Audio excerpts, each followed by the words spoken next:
नमस्कार, सुप्रभात। स्वागत आप सभी का सबरंग कार्यक्रम में।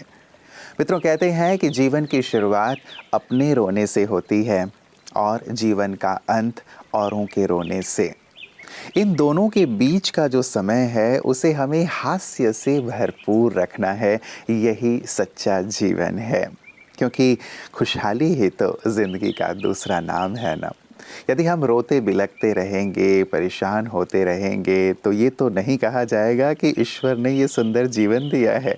और कहा जाता है कि जीवन बड़ा ही अनमोल है, ईश्वर की हम अनमोल कृति हैं। तो ईश्वर ने हमें दुख के लिए तो नहीं गढ़ा है, निश्चित रूप से उन्होंने हमें सुख और आनंद के लिए ही रचा है, गढ़ा है। तो क्यों ना मित्रों, हम प्रसन्न रहें, आनंदित रहें। जो भी चीज़ें हमें खुशी प्रदान करती हैं उन चीज़ों को करें और साथ ही औरों को भी खुशियाँ प्रदान करें, क्योंकि जितना हम औरों को खुशियाँ देते हैं उतने हम स्वयं भी प्रसन्न रहते हैं, खुश रहते हैं। तो आइए इसी खुशहाली के साथ, प्रसन्नता के साथ आज के सुंदर सबरंग की शुरुआत और साथ ही अपने आज के सुवाक्य की ओर चलते हैं।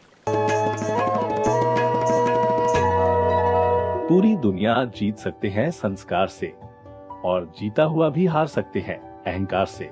दोस्तों, ऐसा कहा जाता है कि जिसके अंदर अभिमान है उसको अपमान भी महसूस होता है। अभिमान और स्वाभिमान दो अलग अलग चीजें हैं। जब मैं खुद को नाम, प्रसिद्धि और संपत्ति से पहचानता हूँ तो यह अभिमान है। जब मैं अपने आप को एक शुद्ध गुणमूर्त आत्मा के रूप में पहचानता हूँ तो यह स्वमान है। अभिमान हमें गिराएगा और स्वमान हमें ऊपर उठाएगा। आइए आत्म जागरूक बने और परमात्मा को अपना एकमात्र सहारा बनाएं। मित्रों, बात हमने खुश रहने की, प्रसन्न रहने की और किसी ने बड़ा प्यारा सा शब्द कहा कि खुश रहने का एक ही मंत्र है कि उम्मीद कभी भी दूसरों से ना रखो, उम्मीद स्वयं से ही रखो।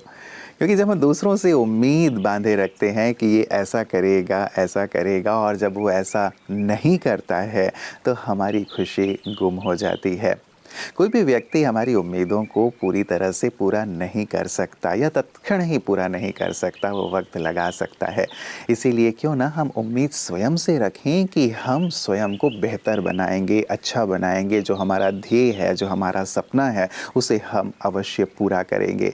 जब हम उम्मीद स्वयं से रखना प्रारंभ करेंगे तो निश्चित रूप से हम प्रसन्न रहेंगे।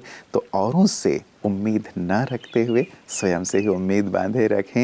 यही खुशहाली का सुंदर तरीका है और जो खुश रहते हैं वही संपूर्ण स्वस्थ भी रहते हैं। तो आप संपूर्ण स्वस्थ रहें। इन्हीं मंगल कामनाओं के साथ आइए चलते हैं आपकी सेहत आपके हाथ की ओर। ओम शांति फ्रेंड्स। दोस्तों, हम आजकल नॉन कम्युनिकेबल डिजीज़ के बारे में बात कर रहे हैं या स्ट्रेस रिलेटेड डिजीज़ के बारे में बात कर रहे हैं। अभी हम डायबिटीज़ के बारे में बात करते हैं। डायबिटीज़ भी एक भारत उसकी कैपिटल बन गया है। दोस्तों, भारत में पहले डायबिटीज़ बहुत कम होती थी और अभी डायबिटीज़ धीरे धीरे बढ़ती जा रही है। लगभग 10% लोगों को डायबिटीज़ है भारत में। और जैसे जैसे उम्र बढ़ती, हमारी आयु बढ़ती है 50, 60, 70, 80 साल, तो और ज़्यादा डायबिटीज़ के पेशेंट्स बढ़ते जा रहे हैं। आजकल यंग एज में भी 25 साल 20 साल की उम्र में डायबिटीज़ होती जा रही है। तो दोस्तों, डायबिटीज़ एक ऐसी बीमारी है जो कि हम प्रिवेंट कर सकते हैं। इसको हम सदा के लिए ख़त्म कर सकते हैं, ख़त्म भी कर सकते हैं अगर हम सही समय पर इसका इलाज करें। डायबिटीज़ खाली अपने ये नहीं कि हमें शुगर बढ़ गई है, नहीं, ये नहीं कि हमें डायबिटीज़ से शुगर हमें कंट्रोल कर। शुगर जब बढ़ रही है तो हमें बॉडी की हर सेल 80,000 अरब कोशिकाओं को डैमेज कर रही है, बॉडी के हर ऑर्गन को डैमेज कर रही है।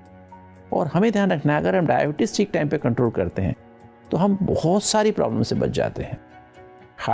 हमारे हार्ट को डैमेज करती है, हमारी आर्टरीज में इतने लंबे लंबे ब्लॉक्स हो जाते हैं, डिफ्यूज डिजीज हो जाती है और हार्ट अटैक भी साइलेंट आते हैं, पता ही नहीं लगता है। डायबिटीज़ में हार्ट अटैक है उसको पता ही नहीं लगेगा, बहुत टाइम तो ऐसा होगा। दूसरा, ब्रेन में स्ट्रोक बहुत ज़्यादा चांसेस बढ़ जाते हैं, आँखें हमारी ख़राब होने लगती हैं, रेटिना ख़राब हो जाता है, दिखाई देना बंद हो जाता है और डायबिटीज़ होने से फिर बाद में ब्लड प्रेशर भी हो जाता है। तो हमें दोस्तों ध्यान रखना है कि डायबिटीज़ एक ऐसी बीमारी है। आपका शुगर जो है, आप बीच में चेक, अगर आप 30 साल की उम्र हो गई, आप ज़रूर अपने चेक करा लें। शुगर आपके खाली पेट 106 से कम होनी चाहिए और खाने के बाद 140 से कम होनी चाहिए। और जब भी डायबिटीज़ शुरू हो, और हम इसका ध्यान रखें, अगले एपिसोड में इस पर बात करेंगे कि कैसे हम डायबिटीज़ को कंट्रोल करें और अगर आपको डायबिटीज़ है तो आप कैसे उसको ट्रीट करें। ओम शांति। मित्रों, हम सबके अंतर मन में कहीं ना कहीं परमात्मा के लिए अगाध प्यार, सम्मान समाया हुआ है।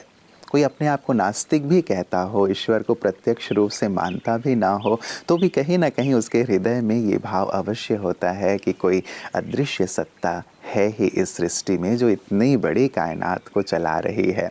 हम भी विचार करके देखें, हर चीज़ कितनी व्यवस्थित है, तो ज़रूर इसकी रचना किसी न किसी ने तो की होगी और रचनाकार कहीं ना कहीं तो अवश्य होगा। अंतर्मन में ये प्रश्न उठते ही रहते हैं, क्योंकि ये भौतिक नहीं अभौतिक हैं, इसीलिए यहाँ तक पहुँचना थोड़ा दुर्गम हो जाता है। और यही कारण है कि 12 ज्योतिर्लिंगम, उनकी हम सुंदर चर्चा शिव संदेश में कर रहे हैं, क्योंकि परमात्मा शिव को ही सृष्टि का रचनाकार माना जाता है। आज हम आपको लिए चलते हैं भीमा शंकर ज्योतिर्लिंग की ओर, जिन्हें मोटेश्वर महादेव भी कहा जाता है। छठे स्थान पर ज्योतिर्लिंगमों में इनका स्थान आता है और बहुत ही प्रख्यात स्थान है ये, जहाँ जाकर लोग अपने दुखों से मुक्त हो जाते हैं। क्या है भीमा शंकर ज्योतिर्लिंग के पीछे का आध्यात्मिक रहस्य? आइए सुनते हैं शिव संदेश में।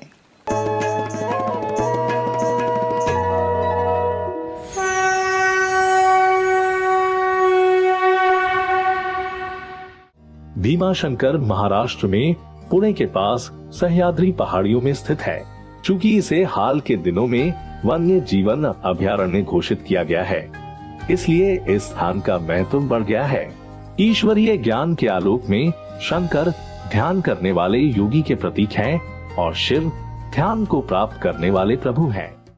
इससे सिद्ध है कि भक्तों का मिलन परमात्मा से होता अवश्य है। अगर मिलन कभी न होता तो उससे मिलन की इंतजार भी न होती। भक्त लोग मंदिरों में रात को जागरण करते हैं, शिव आएंगे। काल चक्र के अंत में जब कलयुग होता है तो हम मानव आत्माएं आसुरी 5 विकारों से ग्रसित हो जाती हैं और हम शिव को पुकारते हैं, क्योंकि शिव की याद है जो इस असुर को नष्ट करती है। और शंकर एक भक्त का प्रतीक है जो 5 विकारों पर विजय प्राप्त करता है। वास्तव में तो संसार के सभी धर्मों के लिए ये बड़ा त्योहार है, क्योंकि परमात्मा तो सभी धर्मों की आत्माओं के पिता हैं। ये तो नाम अलग अलग होने से भेद हो गया है, अन्यथा परमात्मा तो एक है। उसके नाम चाहे कुछ भी हो, शिव भी उसका नाम मीनिंगफुल है, अर्थात कल्याणकारी हैं वो। उनकी ही यादगार में ये महाशिवरात्रि मनाई जाती है। इसके साथ ही महाशब्द है, यानी ये महान पर्व है। मानव आत्मा के 5 राक्षसों को नष्ट करना, मानव को देवता में परिवर्तित करना और सत्य युग को फिर से स्थापित करना। और इसी कार्य के लिए अलग अलग धर्मों में भगवान को अल्लाह, यहोवा, शिव के रूप में याद किया जाता है। आइए प्रकाश बिंदु शिव को याद करके इस शिवरात्रि को यादगार बनाएं। मित्रों, कहते हैं खुद को दूसरों के चश्मे से मत देखो, क्योंकि हो सकता है कि दूसरे की नज़र धुंधली हो। इसीलिए खुद को खुद की नज़र से देखें या भगवान की नज़र से देखें, तभी हम सचमुच अपने आप को सही सही रूप से जान पाएंगे, समझ पाएंगे। होता यही है कि हम दूसरों की नज़र से खुद को देखते हैं और परेशान होते रहते हैं, क्योंकि दूसरों की नज़र हमारे लिए हमेशा ही ठीक तो नहीं होती है। इसीलिए खुद की नज़र से और खुदा की नज़र से स्वयं को देखें तो जीवन में हमेशा खुश भी रहेंगे और उत्तरोत्तर आगे की ओर भी बढ़ते रहेंगे। कैसे देखें खुद को खुद की और खुदा की नज़र से, यही आध्यात्मिक ज्ञान ब्रह्मा कुमारी सभी को प्रदान कर रही हैं। आइए देखें उनके इन सुंदर ज्ञान को पीस न्यूज़ हाइलाइट्स में। महिला सशक्तिकरण का समर्थन करने के लिए ब्रह्मा कुमारीज भुवनेश्वर के केसूरा स्वागत विहार सेवा केंद्र में सशक्त महिला का अर्थ है मजबूत परिवार और मजबूत समाज नामक एक विशेष कार्यक्रम आयोजित किया गया। दीप प्रज्वलन से कार्यक्रम की शुरुआत की गई, जिसमें जीवन संग्राम यूथ क्लब के प्रेसिडेंट कृतर्था प्रधान जी, नवज्योति मिशन के प्रेसिडेंट सस्मिता बस्तिया जी के अलावा शहर के नामी ग्रामी लोग भी मौजूद रहे। इस अवसर पर ब्रह्मा कुमारी सेवा केंद्र की प्रभारी बीके अपर्णा बहन ने कहा, महिला वह है जो नेतृत्व, देखभाल और पोषण करने के साथ साथ त्याग कर सकती है और एक स्वस्थ और शांतिपूर्ण समाज बनाने में मदद कर सकती है। लगभग 100 लोगों ने बड़े उमंग उत्साह के साथ इस कार्यक्रम का लाभ उठाया। अंत में सभी अतिथियों को ईश्वरीय उपहार भेंट किए गए।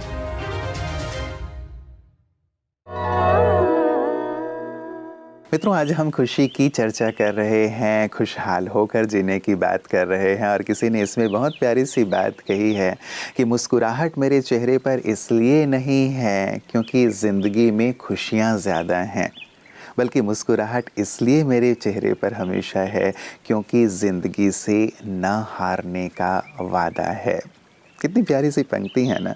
सचमुच ज़िंदगी में उतार चढ़ाव तो आएंगे ही आएंगे, बातें तो आएंगे ही आएंगे, लेकिन यदि हमने ठान लिया है कि हम ज़िंदगी से कभी हारेंगे नहीं, तो सचमुच मुस्कान हमेशा ही चेहरे पर बनी रहेगी और हम खुशहाली से अपने जीवन में आगे से आगे बढ़ते रहेंगे। बातों को आने दीजिए, जाने दीजिए, लेकिन खुशी को अपना स्वभाव बना लीजिए। जैसे हर एक व्यक्ति का एक स्वभाव होता है, हमारा भी मुस्कुराते रहने का, खुश रहने का स्वभाव बन जाए। और वैसे भी कहा जाता है कि जब कोई बात किसी मुस्कुराते हुए व्यक्ति के पास आती है तो उसे भी लगता है कि शायद मैं गलत जगह पे आ गई हूँ और वो जल्दी से खिसक लेती है। तो आप यदि मुस्कुराते रहेंगे, खुश रहेंगे, तो बातें भी आपके पास ज़्यादा समय नहीं ठहरेंगी। तो आप हमेशा खुश रहें, आनंदित रहें और उनके जीवन में आनंद घोलते रहें।